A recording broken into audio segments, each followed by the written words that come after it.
Hello friend, नमस्कार. आज आपण क्रिस्पी कॉर्नची रेसिपी पाहणार आहोत, तेही एअर फ्रायरमध्ये. तर या ठिकाणी मी हे मीठ टाकून बॉईल करून घेतलेले आहेत कॉर्न. त्यानंतर हे थोडे ड्राय होऊ द्यायचे आणि त्यानंतर त्यावर थोडं कॉर्नफ्लॉवर घालायचं आहे, 1-2 चमच.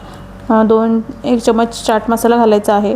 थोडंसं तांदळाचं पीठ भुरभुरायचं आहे आणि छान हे मिक्स करून घ्यायचं आहे.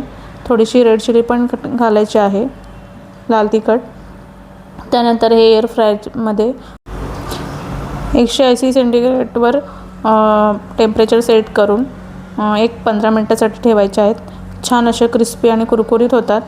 त्यानंतर बारीक टोमॅटो, 1 छोटा कांदा आणि शिमला मिरची असं सर्व छान असं कट करून घ्यायचं आणि 1 चमच ऑइल घालून पॅनमध्ये त्यावर हे सर्व टाकायचं आहे. थोडंसं जिरेसुद्धा घालायचं आहे. सर्व हे मिक्स करायचं आहे. छान पुन्हा थोडासा चाट मसाला आणि ऑरिगॅनो घालायचा आहे आणि त्यात हे आपले क्रिस्प झालेले कॉर्न टाकायचे आहेत आणि छान असे मिक्स करून घ्यायचे. 5 ते 7 मिनटं हे असंच कढईमध्ये ठेवून छान असं गरम होऊ द्यायचं आहे आणि त्यानंतर आपले हे क्रिस्पी कॉर्न खाण्यासाठी रेडी आहेत. सर तुम्हीसुद्धा बनवून बघा.